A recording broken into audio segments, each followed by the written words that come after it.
Hi, this is Ethan Tapper, the Chittenden County Forester, and I'm here to answer your questions about Vermont's forests. And so it's really important to understand, first of all, that Vermont is mostly forested. So about 75% of Vermont is forested. 80% of those lands are owned by private landowners. And so we all enjoy the benefits of forests. So they clean our air, they clean our water, they provide a wildlife habitat, carbon sequestration and storage, and many, many other services. And so while 80% of Vermont's forests are privately owned, these are all public benefits that we all enjoy. And so the activities of private landowners, people who have just a piece of property from a couple acres to hundreds or thousands of acres in size, are doing us all a great service. And so that's the first thing to understand. The second thing to understand is Vermont's land use history. If we were all standing here, right now I'm in Essex Junction, if you were pretty much anywhere in the state, what you would see is a landscape that looks really different from the landscape we have now. So in the 1800s, between about 1800 and about 1850, Vermont's forests were clear-cut. And the reason for that was sheep pasture. So the Napoleonic Wars were occurring in Europe. Napoleon was invading lots of European countries, and there was a special kind of sheep called the merino sheep. That may sound familiar to you. We still get a lot of our wool today from merino sheep. Of course, now that's mostly from New Zealand, places like that. But at the time, it was this really, really rare, important, and valuable commodity. Following the Napoleonic Wars, there was merino sheep that were owned by the King of Spain. And there was all this chaos related to the wars. And as a result of that, a bunch of these merino sheep were finally allowed to be exported. Prior to that, they had been just in Spain. And they were exported by this guy named William Jarvis, who was at the time the United States Consul to Portugal, who exported them to his farm in Wethersfield, Vermont. And so by the early 1800s, there was somewhere between 1 to 1.7 million merino sheep in Vermont, many more sheep than there were people. And the wool was very high in quality, it was worth a lot more money, and so people just started clearing everything. So by 1850, we think that about 80% of our landscape was cleared. What that means is that pretty much every forest you've ever been in, except for very remote, inaccessible, steep areas, were pasture at that time, and they were all cleared not with chainsaws and big equipment, but actually with draft animals like oxen and draft horses, cross-cut saws pulled by hand, axes. It's pretty amazing. Forests develop as systems. So an old growth forest is a forest that has had minimal human intervention for hundreds or thousands of years. Our forests, most of them, are, as a result of that past landscape level clearing, pretty much less than 100 or 150 years old. So they haven't really had time to develop into the old growth forests that covered about 90 to 95% of Vermont prior to the 1800s. And so as the result of that, our forests look really, really different.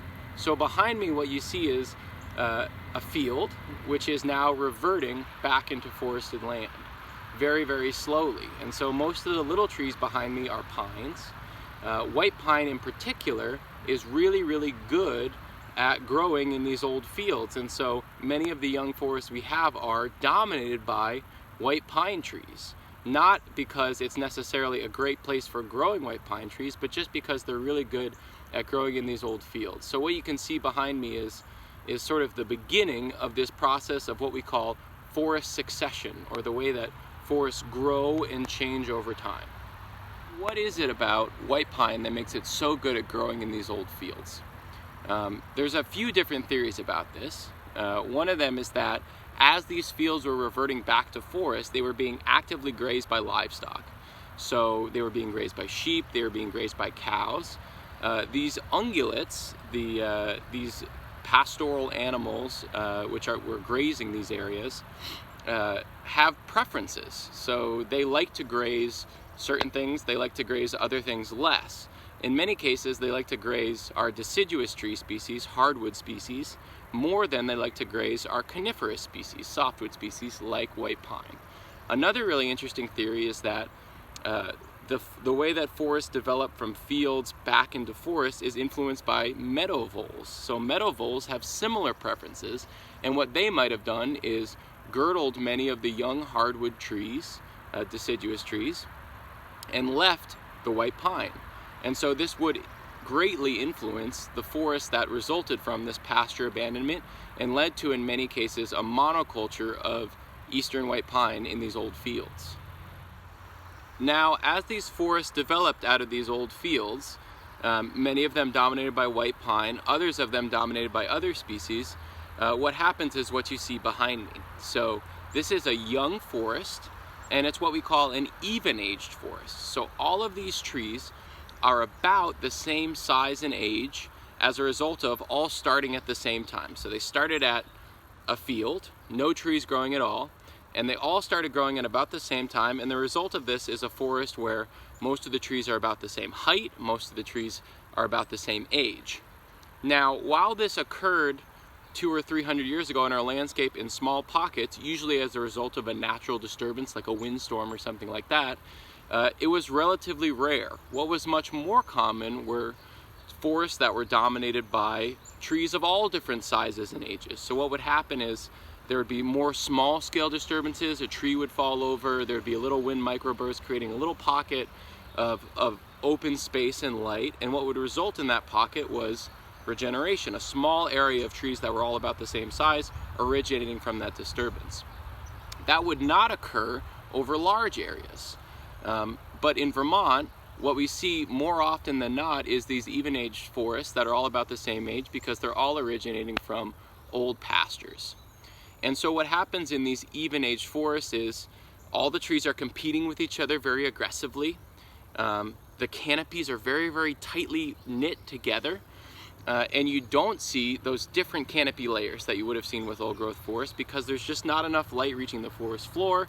There aren't old trees, which are very, very important to old growth forests and which we would have found a lot of in these old growth forests. And now a role that humans can have in the management of forests that can be positive is helping our even-aged forests, these forests which largely are the result of human land use, become more like old growth forests. At the same time, we can manage them to have better wildlife habitat, to sequester and store more carbon, to be more resilient to the effects of climate change, and we can do that in a few different ways. Just managing for multiple sizes and ages of trees by creating natural disturbances, so cutting trees in small pockets to create little pockets of regeneration, will make our forest more resilient to disturbances. Multi-aged forests with more than one dominant age of trees, will also sequester and store more carbon in the long term.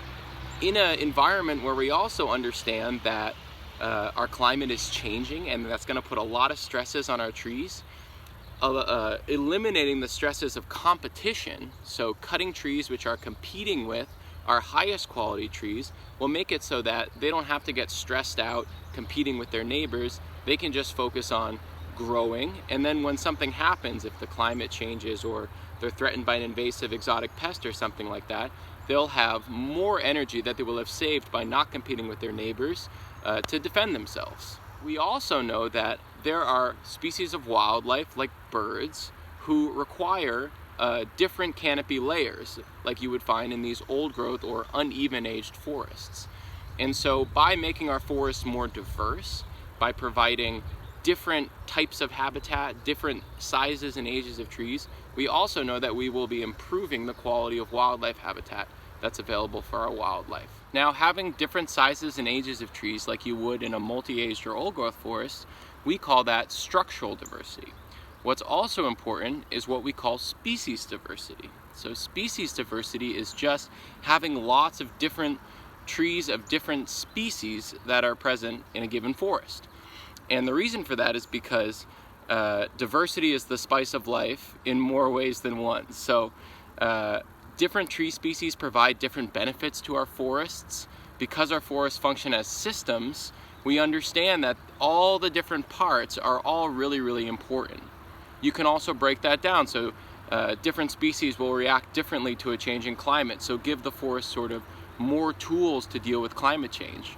Different species will also provide different opportunities for wildlife, so different wildlife species will require different species of trees for shelter, for foraging food, for raising their young and reproducing. So for all these reasons, diversity is incredibly important. So as we manage our forests for the future, for their health, for all of these different things and all these different public benefits that they provide, diversity is really, really important. And one of the questions I always ask is there a role that humans can play in the management of our forests, an active role that will actually be positive for their growth and well-being? And I think in light of all these different things and considering all of these different aspects and attributes of forests, the answer is yes. So please send me your questions about forests, about forest management, and I'll see if I can answer them for you. Thank you.